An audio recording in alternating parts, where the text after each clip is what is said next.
आणखी एक breaking news आहे। ऐन विधानसभा निवडणुकीच्या तोंडावर भाजपची साथ सोडलेल्या नेत्यांना आता पुन्हा परतीचे वेध लागलेत। तिकीट मिळवण्यासाठी भाजप सोडून दुसऱ्या पक्षामध्ये गेलेले नेते पुन्हा भाजपच्या वाटेवर असल्याची चर्चा आहे। साथ सोडलेले नेते भाजप नेतृत्वाच्या संपर्कात असल्याचं कळत आहे। परतीचे वेध लागलेल्यांना पक्षात घ्यायचं की नाही याबाबत भाजपमध्ये अद्यापही निर्णय झालेला नाही अशी माहिती आहे।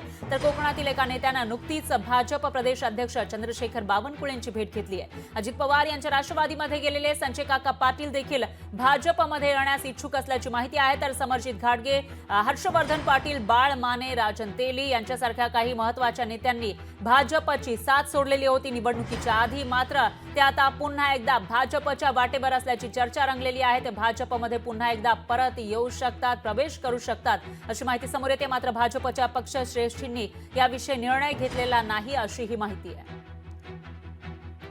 आणि याविषयी अधिक माहितीसाठी आपले प्रतिनिधी चेतन नावरे हे फोन लाईनवर आपल्या सोबत जोडले गेले आहेत। चेतन, काय सांगाल? विधानसभा निवडणुकीच्या आधी अनेकांनी मग ते मित्र पक्षामध्ये असो किंवा विरोधी पक्षामध्ये प्रवेश केलेला होता, मात्र आता त्यांना परतीचे वेध लागल्याचं दिसतंय। भाजपमधील हे नेते मुख्यतः काय अपडेट्स आहेत? कोणकोणते नेते हे परतीच्या मार्गावर असल्याचं कळत आहे? निश्चितच आपण पाहिलं असेल की महायुतीमध्ये जागा वाटपावरून जो तिढा निर्माण झालेला होता, त्यावेळी तिढा सोडवण्यासाठी भाजपतील अनेक नेत्यांनी शिवसेना आणि राष्ट्रवादी काँग्रेस अर्थात अजितदादांच्या पक्षामध्ये प्रवेश केलेला होता। याशिवाय काही नेत्यांना महायुतीमधूनच टक्कर असल्यामुळे त्यांनी थेट महाविकास आघाडीमधील पक्षांची निवड केलेली होती।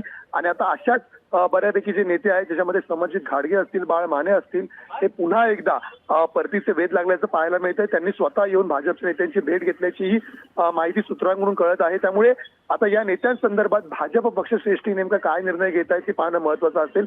विशेषतः बाळ मानेंनी चंद्रशेखर बावनकुळे यांची भेट घेतल्याची माहिती मिळते। समर्जित घाटगेही 2 दिवसापूर्वी भाजपच्या उच्च नेत्यांना भेटून गेल्याचं माहिती समोर येते। त्यामुळे दुसरीकडे संजय काका पाटील जर पाहिलं तर अजितदादांच्या तिकिटावर ते निवडणूक लढलेले होते। रोहित पाटलांविरोधात त्यांना पराभव पत्करावा लागलेला होता आणि आता पुन्हा ते भाजपमध्ये परतण्यास इच्छुक असल्याची माहिती आहे। त्यामुळे यापैकी नेमका महायुती सोबतच असलेल्या नेत्यांना मात्र परतीचा मार्ग मोकळा असेल, या उलट महाविकास आघाडीमध्ये जे नेते गेलेले होते त्यांना मात्र भाजप पुन्हा पक्षात घेणार का हे पाहणं महत्त्वाचं असेल। निश्चितच चेतन, मात्र एक गोष्ट लक्षात घ्यावी लागेल, ज्यांचा पराभव झालेला आहे असे ते नेते आहेत आणि त्याच्यामध्ये कोकणातील एका नेत्यानं भाजप प्रदेशाध्यक्षांची भेट घेतल्याचंही कळत आहे। तर ते नेते नेमके कोण आणि त्यांची काय चर्चा झाली? हे मोठं नेतृत्व आहे कोकणातील। पहिल्या विशेषतः तर भाजपमधून त्यांनी रामराम केलेला होता आणि पक्षाविरोधात निवडणूक लढवली होती। त्यांनी बावनकुळेंची भेट घेतल्याची एक माहिती सूत्रांकडून मिळत आहे। त्यामुळे त्यांना पुन्हा संधी दिली येणार का हे पाहावं लागेल। दुसरीकडे राजन तेली जे ठाकरे गटाकडून लढलेले होते स्वतः दीपक केसरकर विरोधात, मात्र त्यांनी दुसरीकडे राणे कुटुंबावरती जहाल टीका केलेली होती। त्यामुळे आता राणेंमुळे कुठेतरी तेलींचा मात्र जो भाजपतील घर वापसी आहे ती मात्र कठीण होऊ शकते।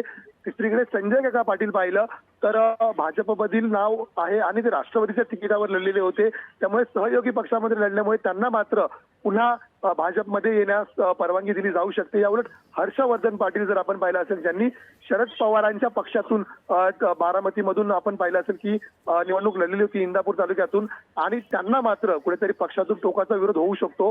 कारण पक्ष नेतृत्वाने विनंती केल्यानंतरही ही मंडळींनी पक्षाची ऐन निवडणुकीत साथ सोडत महायुती विरोधात धंदर उपटले होते। त्यामुळे जे महायुतीच्या तिकिटावरती लढलेले आहेत अशा नेत्यांचा मात्र मार्ग मात्र सुकर असेल। दुसरीकडे जे महाविकास आघाडीमधून लढलेले नेते त्यांना मात्र कुठेतरी आता चिंतेची बाब असू शकते। निश्चितच चेतन, धन्यवाद तुम्ही दिलेल्या या सविस्तर माहितीसाठी। लोकशाही मराठी ऐका, पहा, जागरूक रहा।